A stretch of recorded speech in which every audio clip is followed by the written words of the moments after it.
रमेश कुमार जी लगातार हमारे लेख पर प्रतिक्रिया व्यक्त कर रहे हैं, इसलिए हमारा भी दायित्व हो जाता है कि समाज की सभी घटनाओं पर प्रकाश डालते हुए उनके द्वारा की जा रही टिप्पणियों का जवाब दूं। मिस्टर रमेश कुमार जी को कमलेश कुमार मित्रा का अंतिम जवाब। सामाजिक चिंतन, भारतीय संस्कृति, परिवार संस्था, आर्थिक न्याय और कुटीर उद्योगों का पतन। अधिवक्ता कमलेश कुमार मित्रा।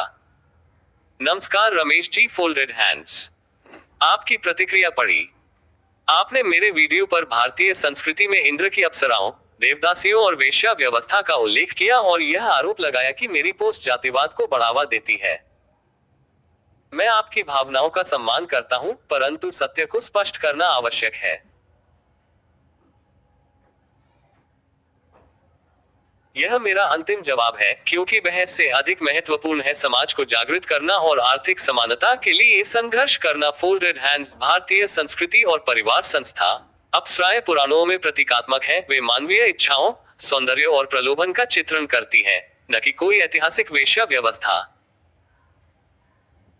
इंद्र की अप्सराएं, जैसे उर्वशी या ऐश्वर्या जिसका आपने उल्लेख किया, सनातन दर्शन में मानव स्वभाव की शाश्वत सच्चाइयों को दर्शाती है।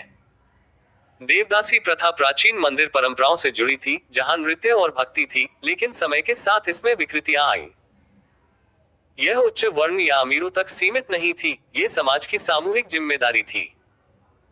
परंतु आज का सेक्स बाजार पश्चिमी पूंजीवाद का उत्पाद है, जो परिवार संस्था को नष्ट कर रहा है।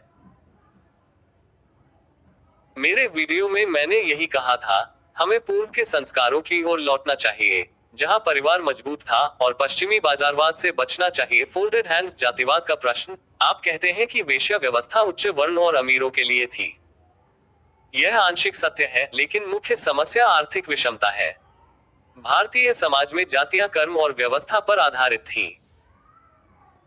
उच्च जातियों की परंपराएं जैसे मंदिर भक्ति और नीचे जातियों की जैसे श्रम आधारित जीवन अलग थी, लेकिन यह विभाजन शोषण का कारण नहीं, बल्कि सामंजस्य का साधन था। आज जातिवाद का आरोप लगाना आसान है, लेकिन मैं आर्थिक समानता का पक्षधर हूं, जैसा कि संविधान और बाबा साहेब अम्बेडकर ने कहा।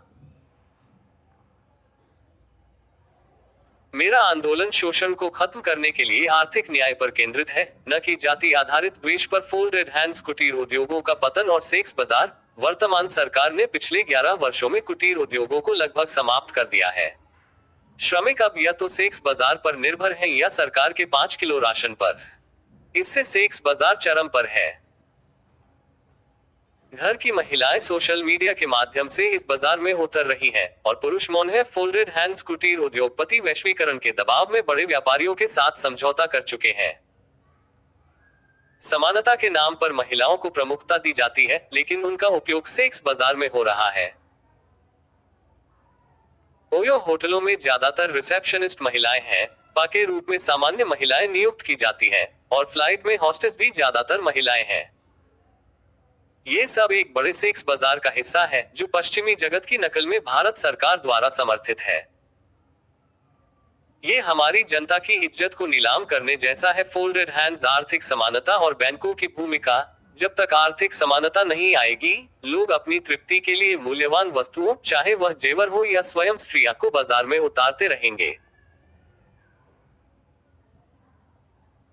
कुटीर उद्योगों के खत्म होने से पहले स्त्रियों के जेवर बैंकों में गिरवी रखे गए, और अब स्त्रियां स्वयं गिरवी रखी जा रही हैं। Folded hands. सरकार के निर्देश पर बैंकों ने विकेंद्रीकृत ऋण नहीं बांटे, सारा ऋण कुछ बड़े उद्योगपतियों के पास है। यदि ये उद्योगपति देश से गद्दारी कर अपनी संपत्ति अमेरिकी कंपनियों को सौंप दे, तो भारत की अर्थव्यवस्था और मानव संसाधन अमेरिका के कब्जे में चले जाएंगे। ये वही स्थिति होगी जो ईस्ट इंडिया कंपनी या ब्रिटिश राज के समय थी, जहां भारतीयों को 2M दर्जे का वेतन मिलता था। Folded hands. प्रधानमंत्री और सामाजिक गरिमा। भारत के प्रधानमंत्री पद पर एक गरिमा में परिवार के प्रति समर्पित व्यक्ति होना चाहिए, जो समाज और परिवार व्यवस्था को मजबूत करे। मेरा चिंतन भारत की अर्थव्यवस्था, परिवार व्यवस्था और आर्थिक समानता को ठीक करने का है। मैं किसी राजनीतिक पार्टी का कार्यकर्ता नहीं हूं, न ही बनना चाहता हूं। कोई भी राजनीतिक पार्टी आर्थिक समानता को गंभीरता से नहीं ले रही। सभी का लक्ष्य सत्ता में पहुंचकर राजा बनना और भ्रष्ट संसाधनों का उपयोग करना है। फोल्डेड हैंड्स रमेश जी, पुराण इतिहास नहीं बल्कि मानवीय स्वभाव के दर्पण है। उपन्यास कल्पना है, लेकिन सनातन ग्रंथ शाश्वत सत्य बताते हैं। नैतिकता सांस्कृतिक है, जो भारत में पवित्र है वो पश्चिम में बाजारू हो सकता है। मेरा फोकस व्यक्ति के सम्मान और आर्थिक समानता पर है। कृपया मेरे लेख को राजनीतिक चश्मे से न देखें, इसे समाज के उत्थान के लिए एक गंभीर चिंतन समझे। फोल्डेड हैंड्स, जो कहना था कह दिया।